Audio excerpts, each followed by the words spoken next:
And here we are live. A very good afternoon to anybody who is listening to us from London. It's 4:00 and we're ready to go in our LinkedIn Live. So I'm Nadine Paris, executive and leadership coach, mediator, and leadership trainer. Thanks, Nadine. I'm Jenny Ling. I'm a facilitator. I'm a consultant, a leadership developer. I've got lots of different titles. I'm fairly flexible. I'm Jan Daines, and I'm not sure quite how to describe what I do. Actually, if you've listened to previous broadcasts, you probably would have noticed that. I suppose, I don't know. I've described myself as a coach last time, which was completely inaccurate, so I won't do that again. I suppose I've just at a time in my career when I'm finding a home for the experience that I've gathered over the years and trying to support people. It focuses on leadership largely in a various way. I'm doing more things charitably than I am corporately at the moment. I'm not sure what that says, but anyway, there's a garbled view of what I do. I think that's a great explanation, because it's we all do that, don't we? We find homes for our skills and expertise. That's why we always say something slightly different each day when we come on. We say we're slightly different things because we've got lots of very kind. Hats. You make me feel better already. That's good. That's good. But it's fair to say that last week we got muddled up with our with what we are doing, because I got stuck on one word, and then everybody got stuck on one word. And actually, sometimes we do so many things that it might be a bit boring if we start, giving the long list of things and activities and jobs that we are doing. So I think we've summarized very well today. We've made progress today. We've made progress. It's only taken 2 minutes. Yes. Okay, so last week we talked about how we lead change in the workplace, and we came up with 10 take-home messages that I published on LinkedIn, those 10 blue bubbles, and actually there's been a lot of people looking at that document. So just to recap from last week, those 10 ideas about leading change were having a risk assessment, the duty of care being important, doing a pestle analysis, doing a SWOT analysis, making sure that we were doing new things every day and different things as well, being aware of the timings and the season cycles.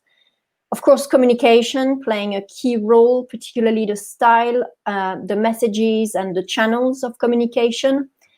We talked about having a change team, and Jenny, you did a lot of work on that in your career.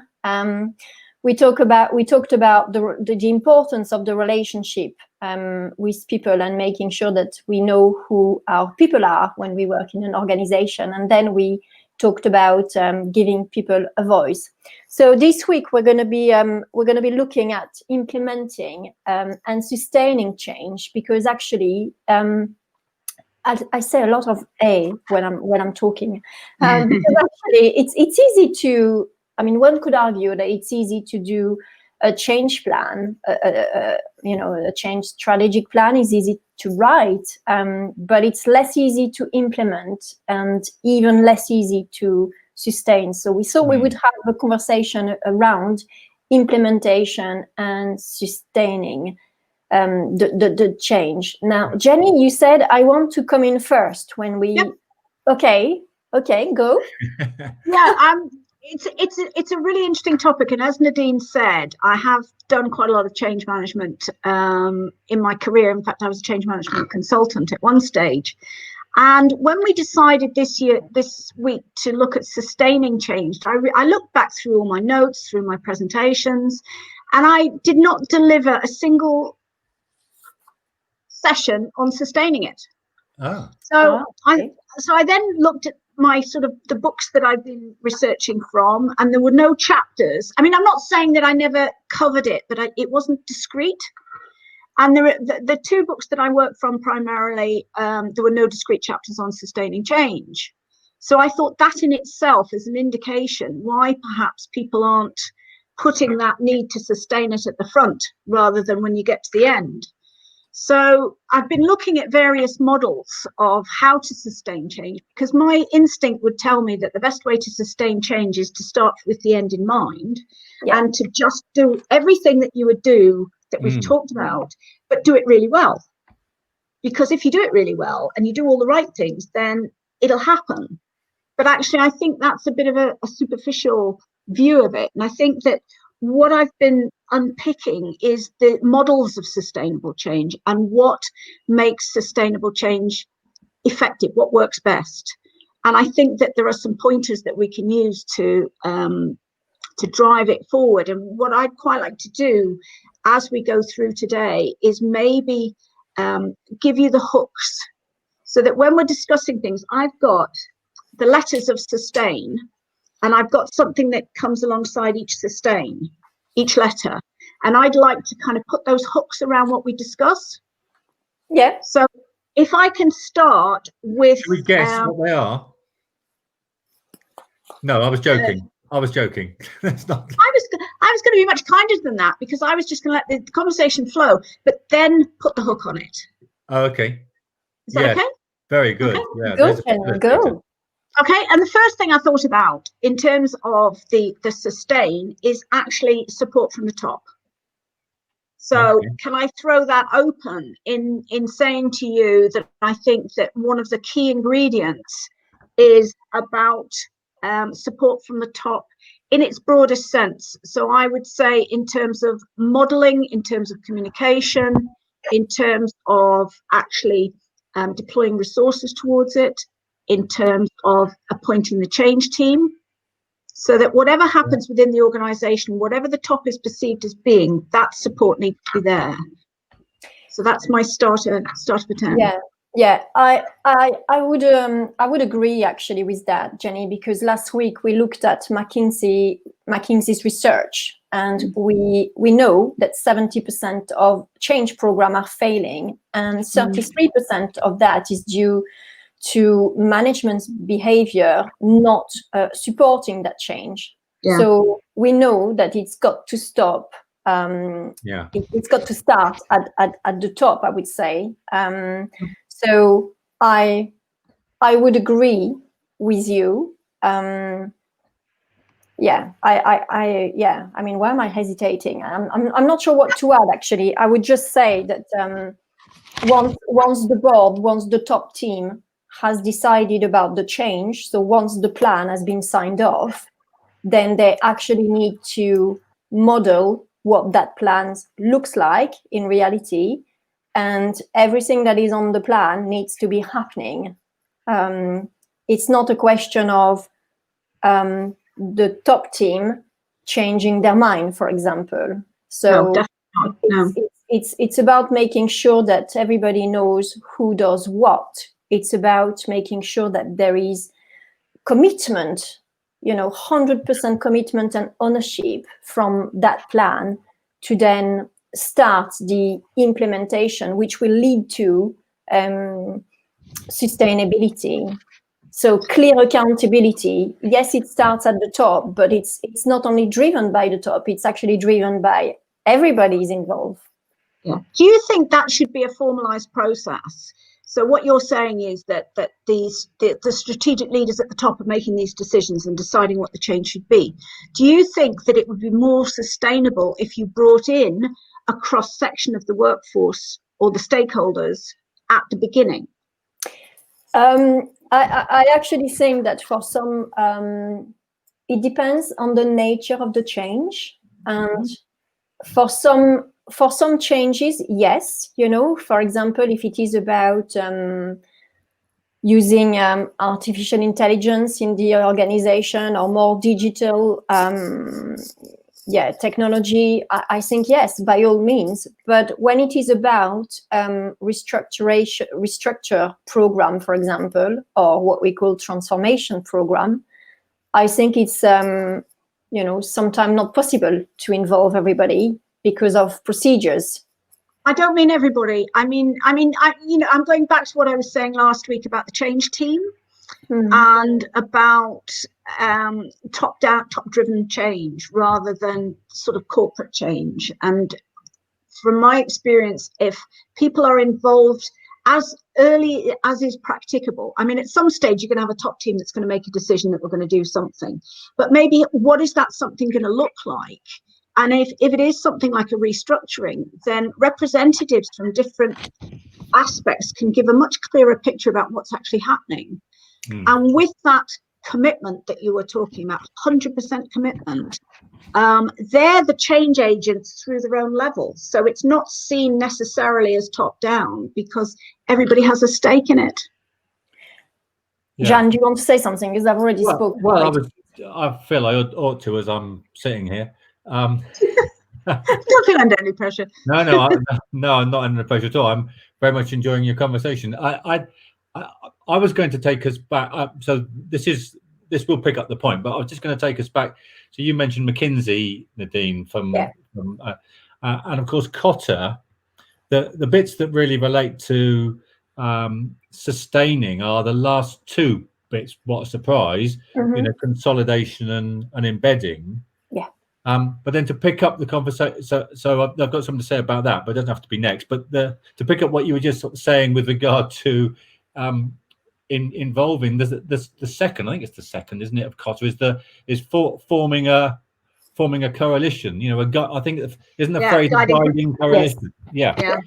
And I know that we don't all have to align with Kotter, but I think it's generally accepted that what he's come up with is something which is very useful, and the guiding coalition thing being, almost at the very top, other than creating an urgency, it's there for a reason, and that is about ensuring that people are buying into, what's going on, understand it, and supporting it. You need to go to that's it.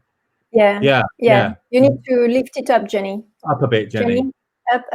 Yeah. Like burning the bowl. Up a bit, down a bit. Fire.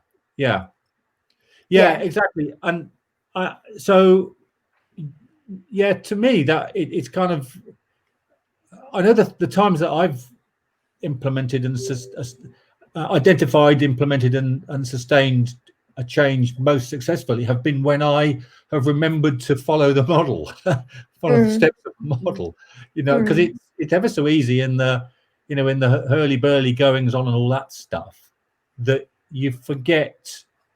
You can just get mixed up and kind of lose sort of sight of where you're going and forget that actually when you're leading something, then you're in fact the one who's leading it. So, be sensitive to those sort of stages. Yeah. I mean, I totally agree that it's great to involve people, but I just know as well that, in some type of changes, it's almost impossible to apply that model.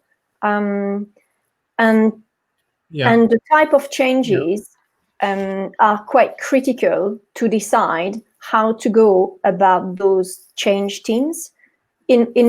I also feel quite strongly that, we should all, in our job spec, in our job role, be given, to some extent, the role of change agent. From the moment when you're a leader or a manager, you're going to have to drive that change anyway. Yeah. So that should be in your job spec. And as a consequence of that, people ought to be given training for leading change, because it's not something you can do just like that. I mean, you need to have very specific skills and demonstrate certain behavior actually to be able to do that successfully. And it's not easy for everybody to do that. Some people will do it better than others, but training is an investment that I think is really critical to be for leaders and managers to be able to drive change, because otherwise they don't quite know how to do it and how to respond to people's behavior, attitude, conversations that people are having. I mean, it's bad enough to have them at work, when you're face to face. It's even worse actually on virtually. So I think it depends on how we equip people Yes. to lead It's to lead often that change. Yeah. it's often the next thing, isn't it? As in always the next thing. So I really like your idea that it ought to be an embedded part of joining an organization or gaining a leadership position.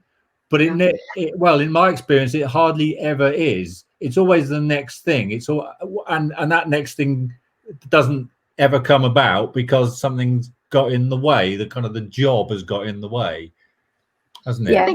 I think that's probably why. I mean, I've been involved in leadership programs for schools for 8-10 years, and every program, whoever I've done it for, whether it be an MPQ, MLDP, going back a while, senior leadership programs, headship programs, all of them have a change project. Yeah. And a change project. I've worked for different programs that have different levels of structure. And I worked for one particular program, delivering one particular program that had masses and masses of structure, but it planned to the nth degree. And I think that young teachers coming in to schools nowadays have that ability to be taught how to manage a school improvement project from the beginning. But that's not necessarily transferred across in terms of other industries. But I think that industry is very often ahead of education, but I think in this case that education's got it. But can I just pick you up about Cotter, Jan, because you're talking about your first two steps about creating the climate for change. Yeah. And do you not think that within those two first steps, you've got to, within that, it strikes me that those first two steps are the initial planning steps, but unless you're planning for completion and planning for sustaining beyond completion, that's when things start to get wishy-washy and lost. And I think that if you've got I mean, I'm the last person to push project planning, and anybody who knows me will understand that. I've pushed against that for so many years. But to have a robust plan which takes the future steps much more into consideration, I think is the first step to sustainability, which should come at those first two steps in Cotter. Yeah, I think I agree. But it's complex, isn't it? Because Absolutely. There's a tension between leading a change which you have identified as a leader and which you have a very clear understanding of and can see how it's going to play out. There's a tension between that and actually they're also being open to influences from those who you work with and who work for you and who, let's face it, are going to be really important in the implementing, embedding, sustaining. One of the things that I learned, which I found really useful, was when I came into an organization and there weren't clear messages about what it was that I was wanted to do. Now it seems a bit strange, but I'm sure that is more common within organizations. And what I did was I found help to write a leadership brief, and that leadership brief identified, there's quite a lot of work feeding into this, but it identified some where as an organization we were going. It's a little bit like a blueprint which you carry around in your head, and then become very aware that the timing is right. A number of things feed into you realizing actually I can capitalize on this and the timing is right. So rather than coming and going, bam, this is what we're going to do, this is how we're going to do it, stand there with a megaphone, listen, just being a bit more sensitive to, and we've talked about seasons of the organization, to where the organization is, identifying where it really needs to go rather than where you think it needs to go, and then building in all those things that you require. And if you've got that, I suppose in some ways it's a framework, a framework of where you want to take the organization. When you see people and opportunities and well, that's it, people and opportunities largely that fit in with that, as a leader you can then identify, capitalize, resource and begin to then formulate those plans and cement them, really, maybe more cement than formulate, because you've already done the embryonic formulation as you develop your leadership brief. I don't know, what do you think about that? Are you talking about the vision? Well, I'm talking about, it's the bit that sort of follows the vision. So so yeah, you've spent time realizing what the vision is, and not necessarily realizing how you're going to get there, but realizing that there is change needed in these areas to get there. So yes, I'm talking about the vision, but I'm kind of talking about the bit that then follows the period of that. It's like an audit. Is it like an audit then? Yeah, a little bit. Yeah, so a little bit like that. The resources and the talents and what the organisation has. Yes. I like that. It's a bit like an audit on the fly, a continual audit on the fly. So it's a bit like what we discussed last week. Actually, it could be a SWOT analysis or a PESTEL analysis. So you're just having some reflective. You're doing some reflective work on where the organisation is and could be evolving. Yeah, and I think maybe with regard to something like the PESTEL analysis, I think it's more an internal analysis rather than external. So I'm thinking you've done your external stuff. You've kind of realised that this is going to be coming up on the horizon in the next 5-10 years. I need to manoeuvre the organisation so that it's in the right shape to be able to embrace that and to capitalise on those opportunities. So that's kind of the outside looking up, and then you've got to go, right, now within my organisation, how are we placed to do this?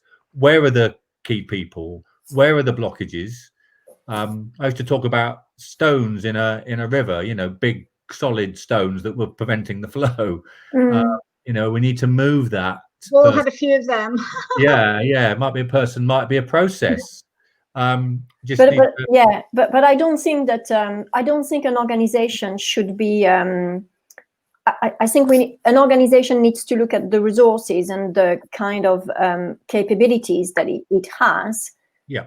But I think that it ought to go beyond that. To make it sustainable. The change that needs to happen, because you shouldn't design your change program with the resources and capabilities that you currently have. It might be that actually, a bigger change need to happen, and therefore it's quite visionary. The plan is more visionary than the current plan. So it depends on the resources, the capabilities. It also depends on the priorities, because when people are wanting to implement changes, it's often quite tricky to say, well, which one are we going to implement? I mean, there's a nice plan, right? But in which order do we do that? Do we do everything at the same time? Or do we pilot things, and you and I, we piloted things in Dubai, for example, right?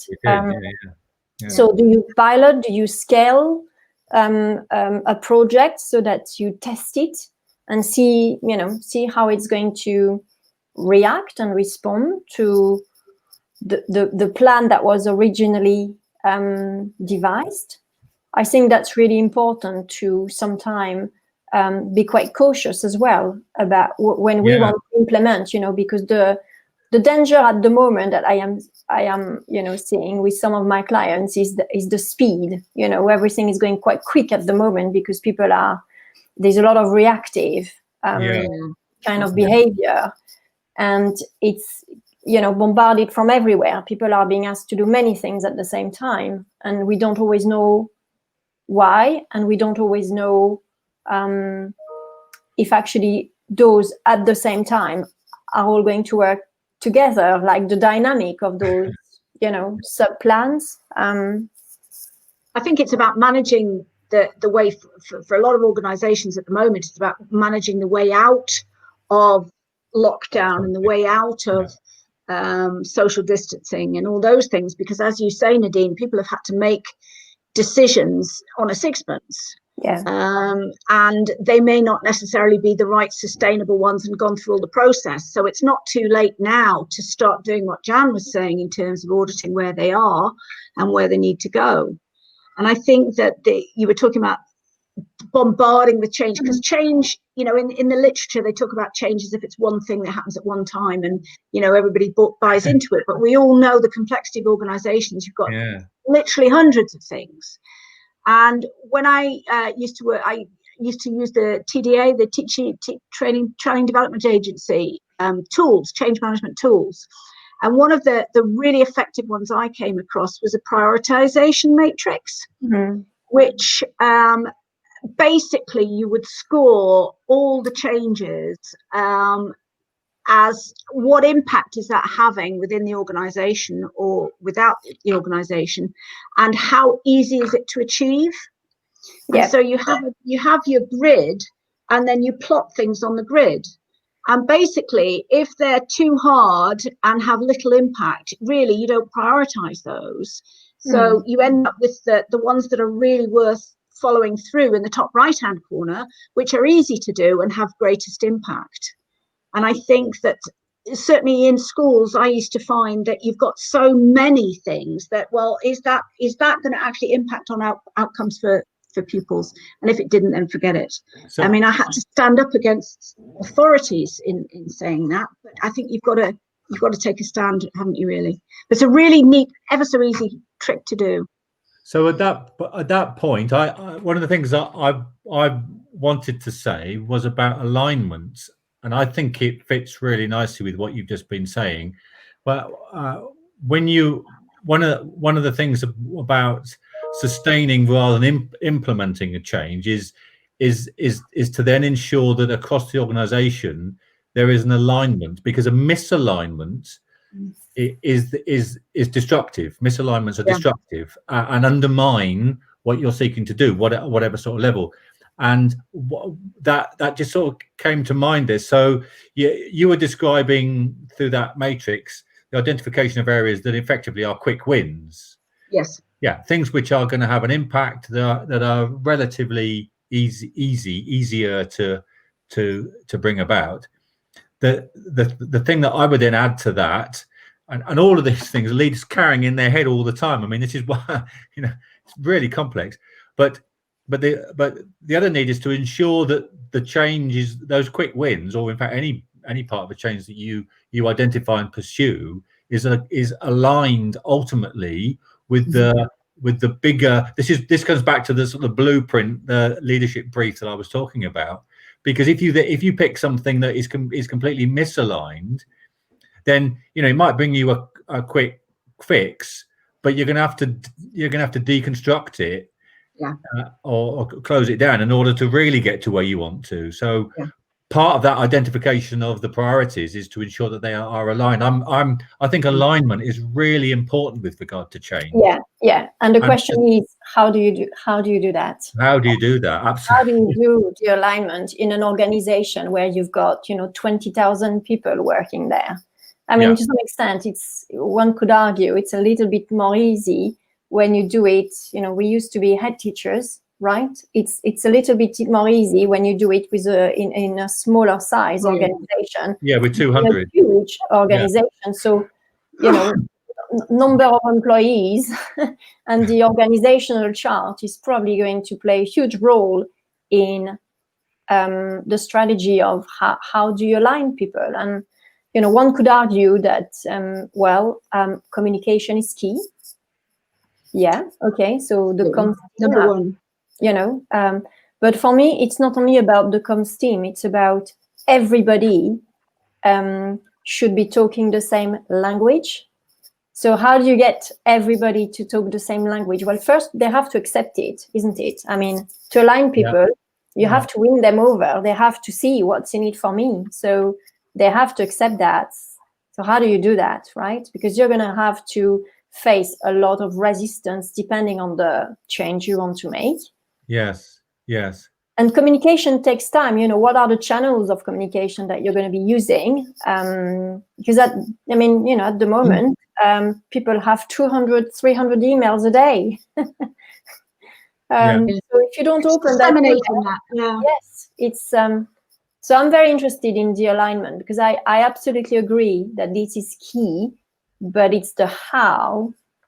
Well, it's critical, particularly when you've got organizations that have, headquarters in London, and then, in America, they've got workers there, they've got workers in Asia, and, time zone and all of that kind of thing, and different languages, Yes. I think there's a greater challenge about that since the world's gone virtual, because whatever organization you've worked in, there's always been informal networks.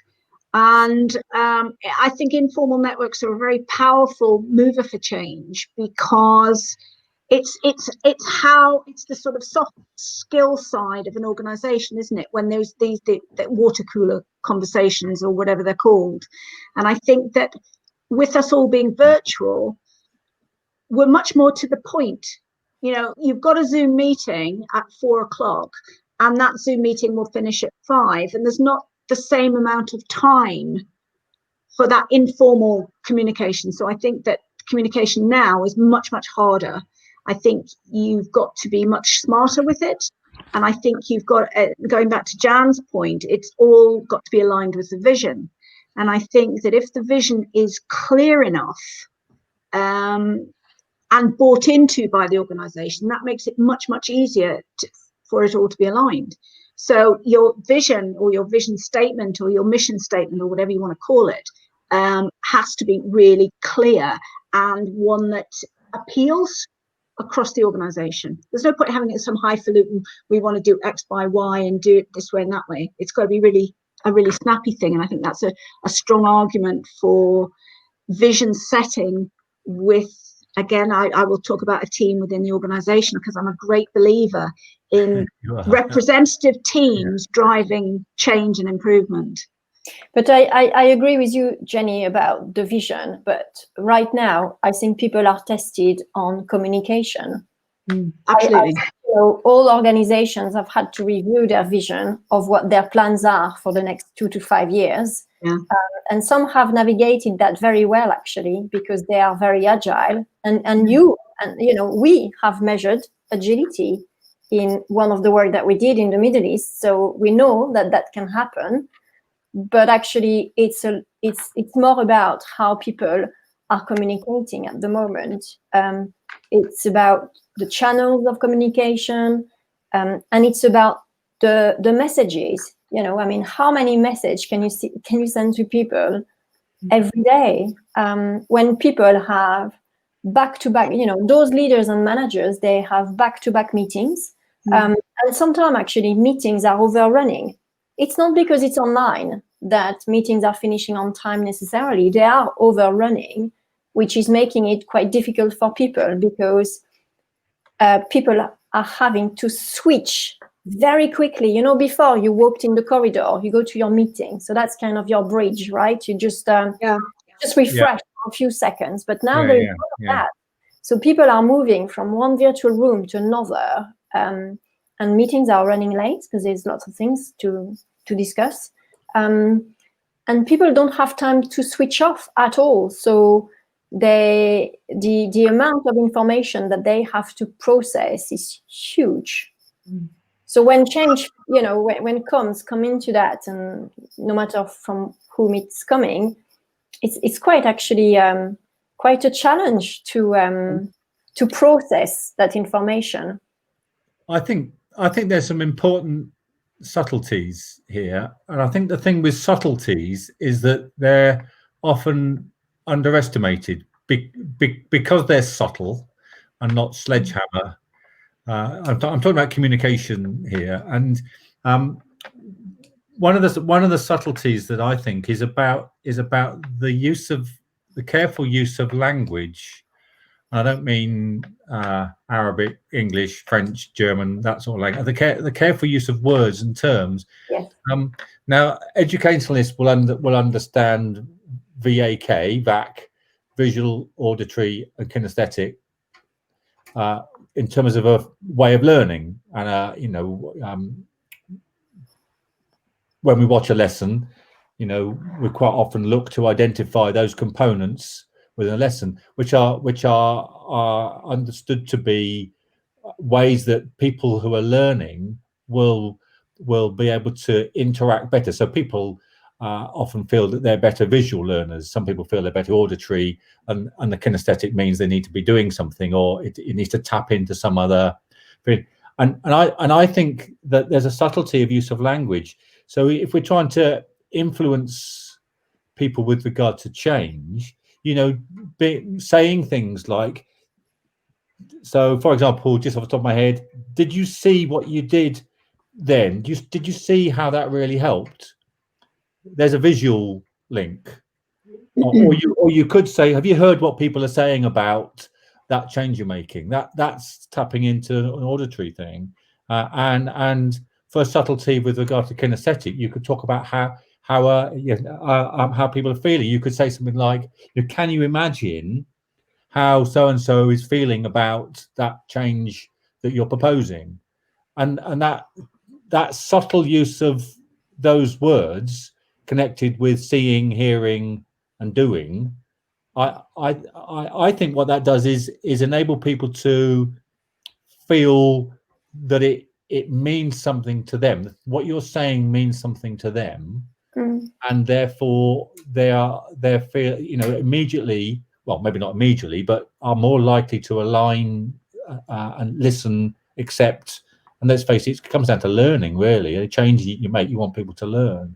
And so if in communicating we can build in some phrases using carefully chosen words that appeal to those three VAC styles, then I don't know, what do you think of that?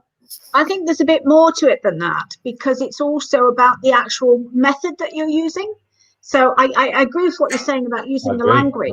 But, there are numbers of ways of communications going out. It could be something for somebody to pick up and read. It could be some kind of mini podcast, or there needs to be different types of channels of communication within an organisation. Because I, for instance, would relate to somebody talking to me face to face, or if somebody broken a document down into nice bite-sized chunks. But if somebody sends me, a sort of PhD thesis type thing, I won't get the message. Yeah. I've seen some good practice recently where a manager is actually doing a live video that the team can watch. And it's on the same day, every week, same time. And in his talk, he highlighted the positive of last week.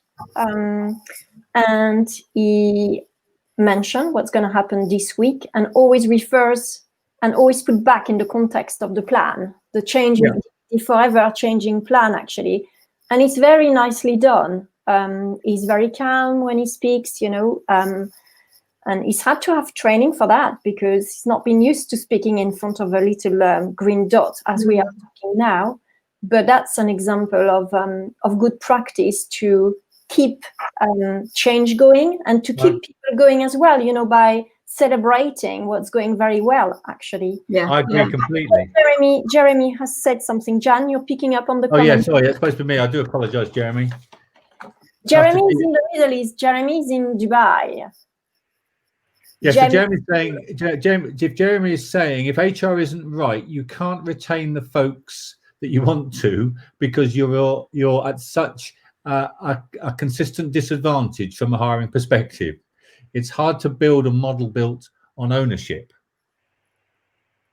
Yeah, I absolutely agree with retaining and how that's difficult. I mean, I've only just read this for the first time, and I think what you're saying, Jeremy, is that if your HR function is not aligned with your organisation, then you can't retain the people that you need to see the change through, which then puts you at a disadvantage from a hiring perspective. So it's difficult to then build on the change when you don't have ownership in your organisation, because people are leaving. I'm not sure I agree with that. Here's me disagreeing again. I think that it depends how you go about it. So if you're hiring people, then you want to, I know this is sort of blue sky thinking. You want to hire people who have the same core values and vision that you do within the organization. And if you're successful in doing that, then part of their induction is about bringing them on board with what's happening in terms of change. I'm saying it's in an ideal world. You may have, the applicants who don't tick those boxes. And I totally get that in terms of ownership. But I think that part of sustaining change is to sustain people leaving and people coming on board. So that's got to be that's going back to those first 2 steps of Kotter, whereby you've got to plan within your change plan that people are going to go and new people are going to come. And there's got to be a process there that ensures that they have got ownership. And I think that what Jeremy is saying is right. That's why some of these change projects fail, is because they don't have the ownership, because people are falling off and people are coming in and they're not inducted or brought into the change process. So I think that's a really good point about. I think what he's also saying is sometimes HR, it depends where HR fits within an organization. Yeah.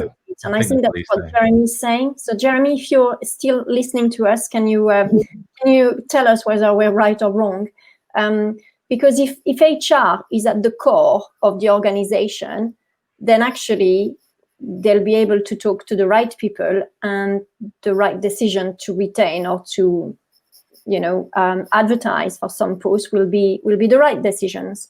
But sometimes HR doesn't have a seat at the table, right? And I think it's more difficult actually when they don't have a seat at the table. It's more difficult for them to understand how they can retain people and why they should retain people, or why they should go about recruiting certain types of individuals. Yeah. So I feel very strongly that HR should have a place at the table. Yeah. HR should be part of the management board. Or the change team. Yeah, but even the management board, because actually they'll understand even better why recruitment needs to be happening in a certain ways, selection needs to be happening in another way. I think really that's key for them to be, doing the best possible job. If we don't connect with HR, then I think that the misalignment will cost a lot to an organization. I think we're back to the alignment point that you were making. I think we're back to the alignment. I think we're also back to the preparation. If I read what Jeremy's saying correctly, I completely agree. If there's a key function within your organization that isn't operating as you want, as you need it to, then it might, and if it's of such significance, like for example the HR function, then it might not be the moment to make a substantial change until you've applied some sort of fix to that particular problem. I think that's probably what Jeremy's saying, and I completely agree with that. Of course, the problem is that in the time that we're finding ourselves here, companies and organizations finding themselves now, is that they've had something imposed, which has thrown any sort of planning, if you like. I guess some people did plan for a pandemic, but I don't know that necessarily that was all that widespread. The planning, not the pandemic. Both. So I can't remember what I was saying now. I think that maybe the importance of being able to plan things as opposed to reacting to. Yeah. It goes back to that to planning for the end in mind, doesn't it? It does. I just may I just talk before you go, because I just wanted to say something the subtlety. Do you remember the VAK thing came out of a subtlety, and I just wanted not to lose that, because I completely understand that finding different ways to communicate. Whether, I think someone mentioned the podcast. Nadine, you were talking about a video thing done weekly or daily or however it was done. That's absolutely fine, and if those are aligned to the way people think and learn and sort of accept things, then that's great. There is still a subtlety of the words that are being used. How did you see? Did you hear? How does that make you feel? Which need to be used within those different approaches Yeah. that has that, if you like, accelerates their effect. Do you understand what I'm saying? No, I absolutely agree. I'll share something here. When I was a head teacher, we decided with the staff to highlight keywords that we would all be using. So we had Perfect. 10 keywords, right? And we all agreed what those keywords would be. And we started to do that with the students and with the parents. And then what we realized is that the students were then using those words, and then the parents were using those words. So actually, the power of the verbal language and how we use words is critical. So I really like your idea. I've written it down on our take home. I would hope so. Excellent. I have. There's another thing about language that I'd like to talk about, and that's being language in the future rather than in the past. So that when you're talking about the way we do things, it's not about the way we did things.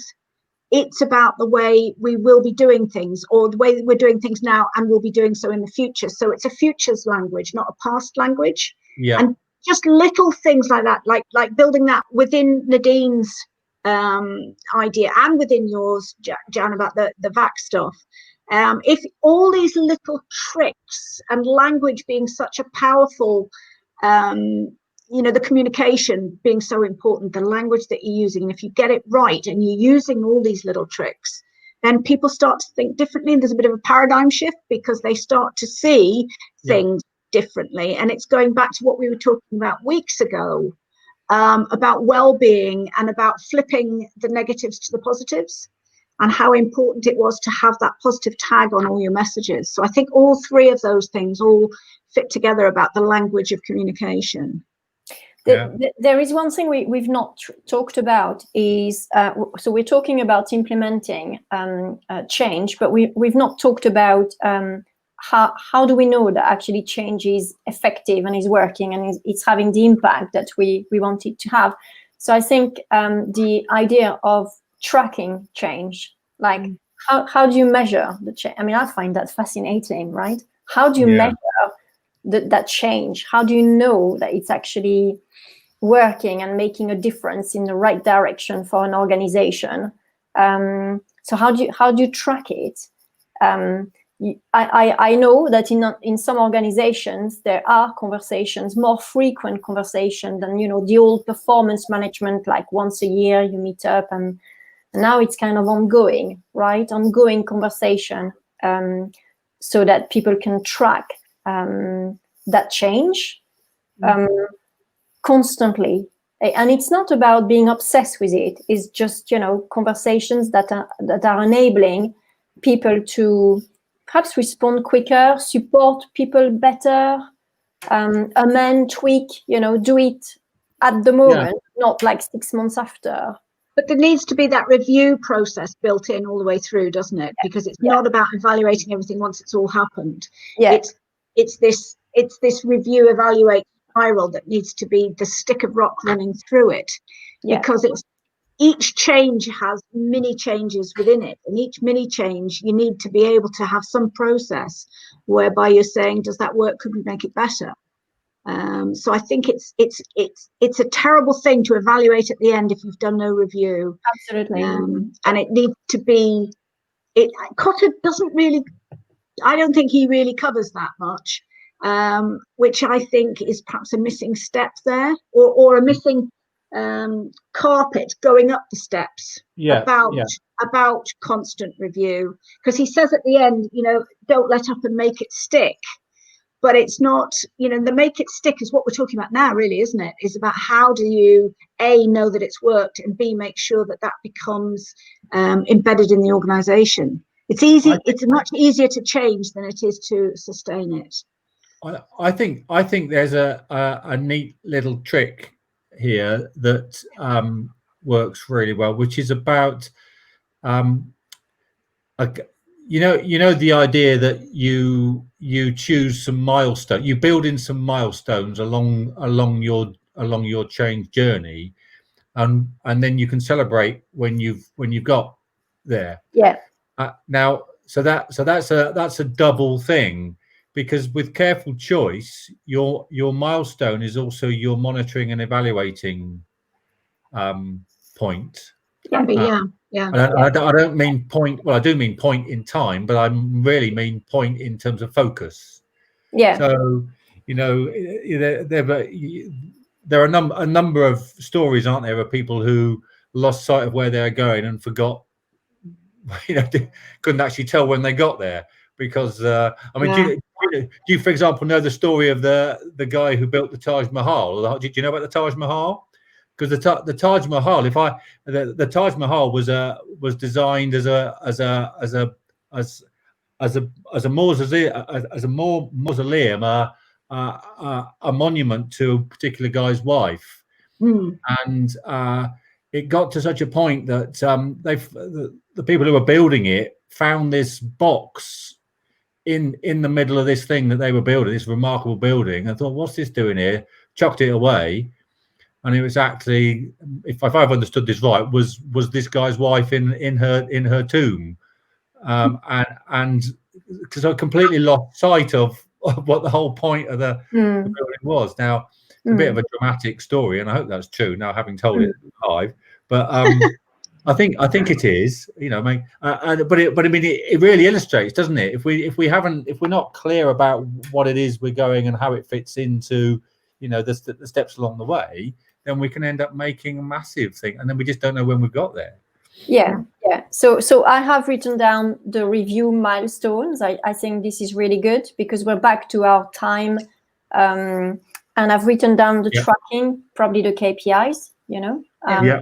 We have about 9 minutes left, and we've got 4.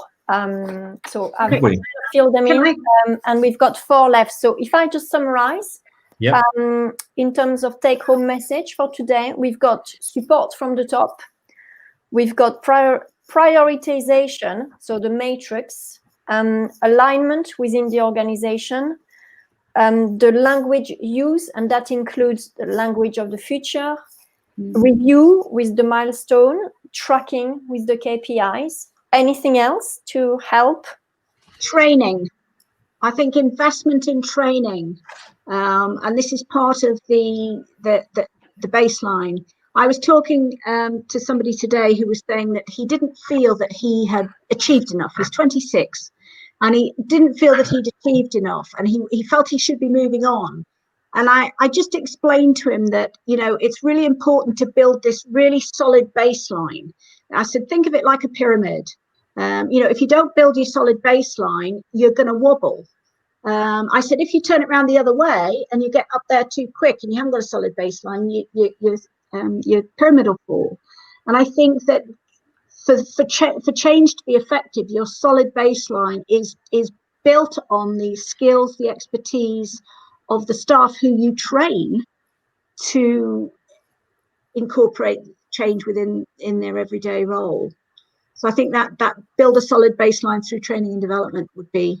Yeah, and it's interesting, Jenny, because at the moment everybody's doing training online. I mean, the face-to-face is just not really existent. So many leaders and managers are just doing more online work. So they've already got. I mean, I'm not defending them, right? But I was talking to a client today, and she said, "I'm already in meetings all day. I then have to train, which is another thing to do on screen. There is also the fatigue at time, which I think it's why we must not lose the sight of training online, but with actually somebody who is speaking with you, not just press play and record. And absolutely. So the quality of the training at the moment, the virtual training, that quality of training needs to be even better than before. Yeah, very much so. Very much so. I've got a couple of things which you might consider adding in, which is about building sustainability or moving towards a sustainable situation, which are the need to consider both energy and resources. And I don't necessarily mean any, oil, coal, electricity by energy. I mean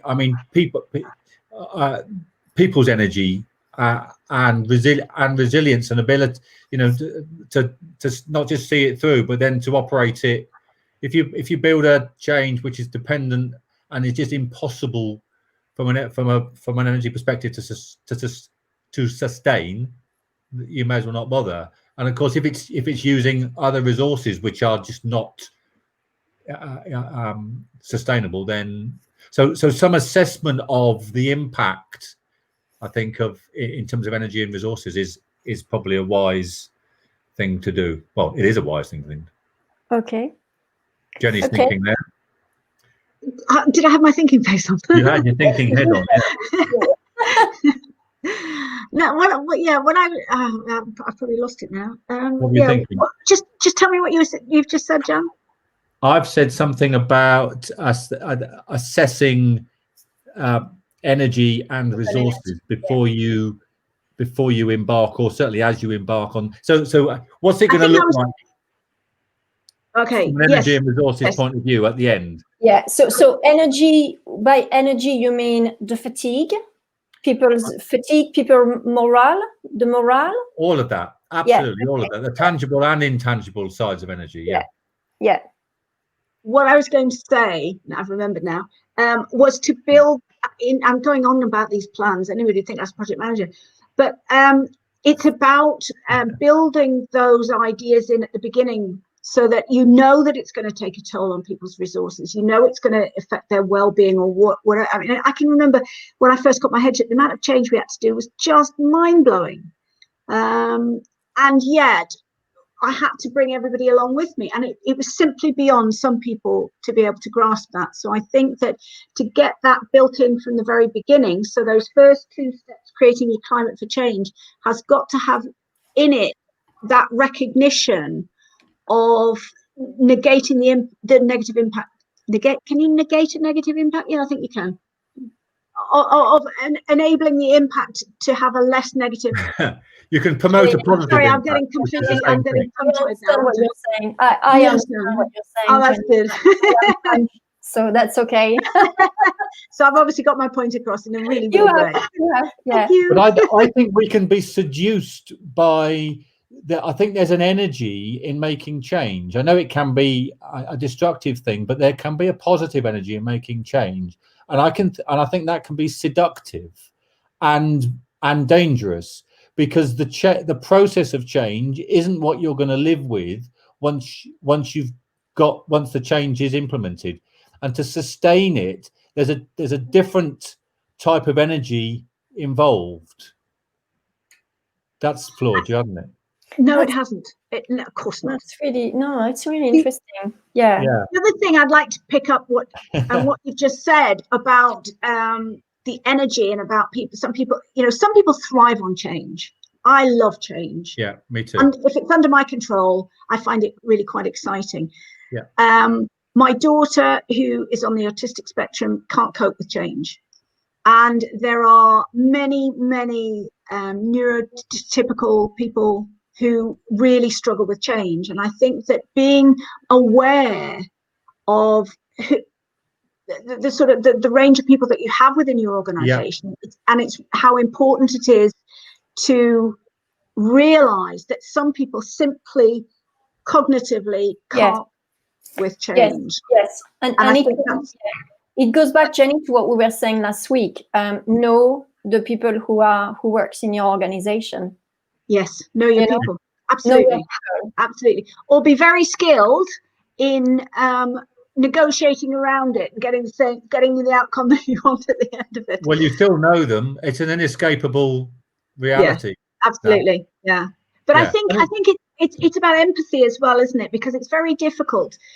If you're excited by change and you think this is great and you're all enthusiastic, and then you get somebody who's a real blocker, one of your boulders in the stream, and you get somebody like that, it can't, unless you have empathy, or you can put yourself in their shoes, or they are articulate enough to explain to you how they feel, then that can be a real flashpoint, I think. Yeah. And in a really big organization, there may not be the same flexibility to know people that well and to be able to plan for that. Yeah, but ultimately there are many teams like talent and development and HR and, you know, managers and leaders, it's their responsibility to actually make sure that they know their people as part of the duty of care, actually, you know. Okay, great. Right. Well, what we will do, as always, I will ensure that I've made my notes. I can show everybody, and I will turn those into my 10 blue bubbles, and I will publish them so that we can share with the world what our discussion was about. Jenny and Jan, thank you very much, and thanks, Nadine. Jan, it's a pleasure. Thank you. Good fun. Thank you. Nice to see you. Bye.